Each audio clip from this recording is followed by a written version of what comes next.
Hello दोस्तों, स्वागत है आप सभी का अपने यूट्यूब चैनल पर, जहां हम पढ़ेंगे हिंदी सामान्य के बहुविकल्पी प्रश्न जो कि सभी प्रकार के एग्ज़ाम में समान रूप से सहयोगी होंगे। क्योंकि सभी प्रकार के एग्ज़ाम में सामान्य हिंदी के क्वेश्चन पूछे ही जाते हैं। तो आप किसी भी एग्ज़ाम की तैयारी कर रहे हों, वहाँ सामान्य हिंदी के क्वेश्चन पूछे जाएंगे। तो चलिए स्टार्ट करते हैं अपनी आज की क्लास को। पहला प्रश्न है जिसमें हृदयहीन हृदयहीन का विपरीतार्थक शब्द क्या होगा। विपरीतार्थक अर्थात कि आपको इसका क्या बताना है, विलोम शब्द बताना है। हृदयहीन का विलोम शब्द क्या होगा, विलोम बताना है आपको इसका। राइट आंसर है ऑप्शन बी, सहृदय। हृदयहीन का विलोम होगा सहृदय। अगला है पूर्णिमा शब्द का विपरीतार्थक शब्द होगा। पूर्णिमा शब्द का विपरीतार्थक अर्थात कि जो विलोम है वह क्या है। राइट आंसर ऑप्शन सी है, पूर्णिमा का जो विलोम है वह अमावस्या है। वक्र का विपरीतार्थक शब्द क्या होगा। वक्र का विपरीतार्थक बताना है। राइट आंसर ऑप्शन ए है, ऋजु। वक्र का विपरीतार्थक होता है। अगला प्रश्न है, निम्नलिखित में हर्ष का विलोम क्या होगा। हर्ष का विलोम इनमें से कौन सा होगा। राइट आंसर है ऑप्शन ए, विषाद। हर्ष का विलोम है विषाद। तो हर्ष का देखिए, हर्ष का मतलब होता है खुशी, और तो इसका विलोम दुख भी होता है, खेद भी होता है। लेकिन यहाँ पर दुख और खेद इसलिए नहीं होगा क्योंकि जो हर्ष है, हर्ष का विलोम विषाद होगा। मतलब कि जैसे सुख का विलोम दुख हो सकता है। जब सुख होता तो दुख उसका विलोम होगा। मतलब कि जिस भाषा में आपसे हर्ष, जिस तरीके से हर्ष पूछा गया है, तो उसका आंसर क्या होगा, विषाद। ठीक है, दुख नहीं होगा। अगर कहीं पर ऐसा होता है कि जब ये ऑप्शन नहीं दिया होता है तब आप हर्ष का विलोम सुख करेंगे, मतलब दुख करेंगे। हर्ष का विलोम तब दुख लिखेंगे जबकि वहां पर हर्ष के लिए विषाद न दिया गया हो। अगला है, हिंदी भाषा में वे कौन सी ध्वनियाँ हैं जो स्वतंत्र रूप से बोली और लिखी जाती हैं। तो हिंदी भाषा में वे ध्वनियाँ कौन सी कहलाएंगी जो कि स्वतंत्र रूप से बोली या लिखी जाएंगी, उनको क्या कहते हैं। राइट आंसर ऑप्शन ए है, उन्हें कहते हैं स्वर। स्वर कहा जाता है उन ध्वनियों को।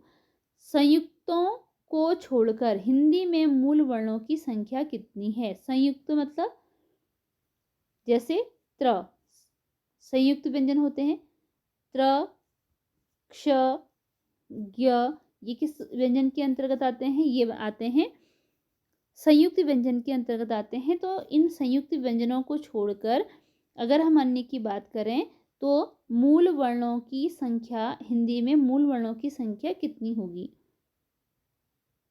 राइट आंसर इसमें ऑप्शन बी है, मूल वर्णों की संख्या इनको संयुक्ताक्षरों को छोड़कर 44 होगी। अगला है शब्दकोश में श्रद्धा शब्द किस शब्द के पहले आएगा। इनमें से कौन सा शब्द है जिससे पहले की श्रद्धा शब्द आएगा। इनमें से किसके पहले आएगा। तो इसके लिए राइट आंसर है ऑप्शन डी, श्रमिक। श्रमिक से पहले श्रद्धा शब्द आएगा इन शब्दों में से शब्दकोश के अंतर्गत। सही वर्तनी है, इनमें से कौन सी है सही वर्तनी। तो इसके लिए राइट आंसर है ऑप्शन डी, विद्यानिवास मिश्र। विद्यानिवास मिश्र, यह इसकी सही वर्तनी है। इनमें से सही शब्द है, इनमें से कौन सा शब्द है जो कि सही है। ऑप्शन डी, अतिशयोक्ति। अतिशयोक्ति जो है यह शुद्ध रूप है। प्रायः हमने देखा होगा कि हम अतिशयोक्ति बोलते हैं, अतिशयोक्ति, जिसमें कि लगता है कि आधा सौ है, लेकिन इसका आधा सौ नहीं आता है। इसमें अतिशयोक्ति ही इसे बोलता है, अतिशयोक्ति नहीं बोला जाता है, अतिशयोक्ति बोला जाता है। तो अतिशयोक्ति इसका सही उच्चारण है, यानी कि यह इसका सही रूप है। अगला है, सही वर्तनी वाला शब्द है, इनमें से कौन सा शब्द है जिसकी वर्तनी सही है। राइट आंसर ऑप्शन बी है पूजनीय। यह वर्तनी सही है।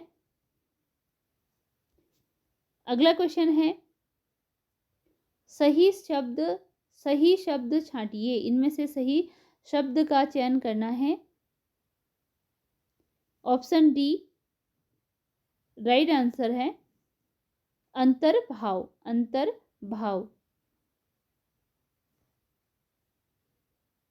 जैसे यहाँ पर अंतर्देशी है, अंतर्देशी तो रॉ के ऊपर दो के ऊपर रॉ आना चाहिए था, तो के ऊपर नहीं आना चाहिए। इसमें अंतर्द्वंद है, द्वंद, यहाँ रॉ के दो के ऊपर रॉ आएगा। अंतरराष्ट्रीय, अंतरराष्ट्रीय, अंतरराष्ट्रीय वाले में बड़ी की मात्रा आएगी, अंतरराष्ट्रीय हो जाएगा। अगला है तैरने की इच्छा रखने वाला के लिए एक शब्द क्या होगा। तैरने की इच्छा रखने वाला, इसके लिए एक शब्द क्या होगा। राइट आंसर है इसमें ऑप्शन ए तितीर्षा। तैरने की इच्छा रखने वाले के लिए एक शब्द है तितीर्षा। जिसकी इच्छा पूर्ण हो गई हो के लिए एक शब्द क्या होगा। ऑप्शन ए तृप्त। जिसकी इच्छा पूर्ण हो गई हो यानी कि तृप्त, जो कि तृप्त हो गया है। जिसके पास कुछ भी न हो के लिए एक शब्द है। जिसके पास कुछ भी न हो। राइट आंसर है इसमें ऑप्शन बी अकिंचन। जिसके पास कुछ भी न हो अकिंचन।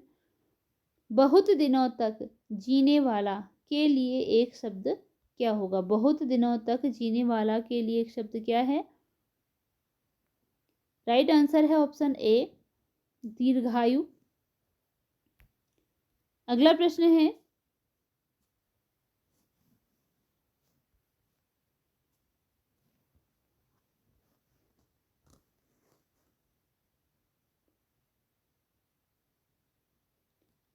यहाँ पर 4 विकल्प दिए गए हैं और एक जो है विकल्प तत्सम शब्द वाला है, तो तत्सम शब्द का चयन करना है कौन सा कि तत्सम शब्द होगा। राइट आंसर है पहले वाले में ऑप्शन ए आशा। यह तत्सम रूप है। इस क्वेश्चन में थोड़ा मिस्टेक हो रही है। जैसे इसमें दिया गया है कि तत्सम शब्द वाला चयन करना है, तो यहाँ पर तद्भव शब्द होना चाहिए, क्योंकि इसमें आशा, आलस्य और आदेश तीनों ही तत्सम रूप हैं। तद्भव रूप केवल आस है, ठीक है। तो आस केवल तद्भव रूप है। इसके अतिरिक्त आशा, आलस्य और आदेश तीनों ही तत्सम रूप हैं। अगले वाले में है कटुक, कषाय, कपूर और कर्पूर। इसमें भी तद्भव का चयन करना है। पहले वाले में भी केवल तद्भव का चयन करना है, तो केवल सी इसमें सही आंसर होगा। इसके अतिरिक्त आशा, आलस्य और आदेश जो हैं ये तीनों ही तत्सम रूप हैं। और दूसरे वाले में है कटुक, कषाय, कपूर और कर्पूर। इसमें ऑप्शन सी जो होगा वो तद्भव रूप होगा। इसके अतिरिक्त ये सारे ही तत्सम रूप में हैं। अगला शब्द है आक। क्वेश्चन है आक का तत्सम शब्द है। जो आक है इसका तत्सम शब्द क्या होगा। तो इसके लिए राइट आंसर ऑप्शन बी है अर्क। आक के लिए जो तत्सम रूप है वह है अर्क। विशेषण किस पद की विशेषता बताते हैं। जो विशेषण है वह किस पद की विशेषता बताते हैं। इसके लिए राइट आंसर है ऑप्शन सी संज्ञा और जो सर्वनाम की विशेषता बताते हैं उन्हें विशेषण कहते हैं। अगला प्रश्न है जिस शब्द को की विशेषता बताई जाए वह है। जिस शब्द की विशेषता बताई जाए वह क्या कहलाएगा। राइट आंसर ऑप्शन बी है, उसे कहते हैं विशेष्य। जिस शब्द की यानी कि जैसे यहाँ पर कहा गया है कि सीता बहुत सुंदर है।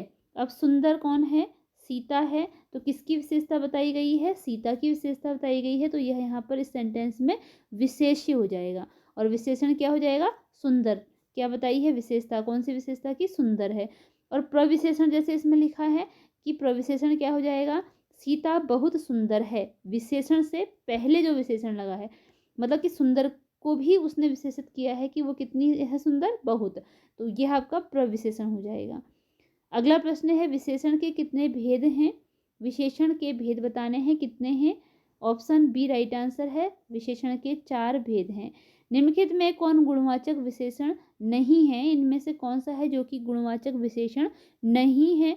राइट आंसर ऑप्शन डी है, प्रत्येक।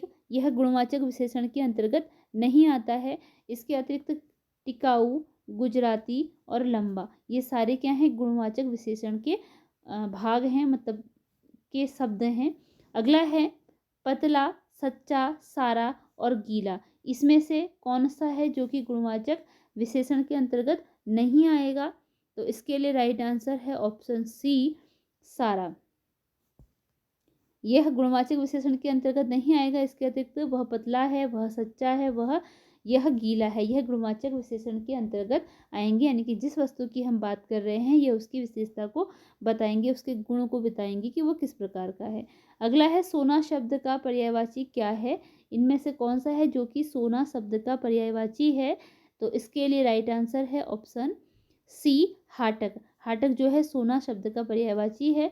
रजत ताम्र तांबे का है, रजत चांदी का है, और जो अनल है यह होता है आग का पर्यायवाची। तो सोने का पर्यायवाची कौन हो गया? हाटक। अगला शब्द है, राजा शब्द का पर्यायवाची शब्द क्या है? तो राजा के लिए पर्यायवाची क्या होगा? राइट आंसर ऑप्शन सी है, भूप। राजा के लिए पर्यायवाची होगा भूप। इसी के साथ आज की यह वीडियो यहीं पर एंड होती है। मिलते हैं अगली वीडियो में कुछ नए प्रश्नों के साथ। चैनल पर अगर नए हो तो चैनल को सब्सक्राइब जरूर कीजिएगा। धन्यवाद।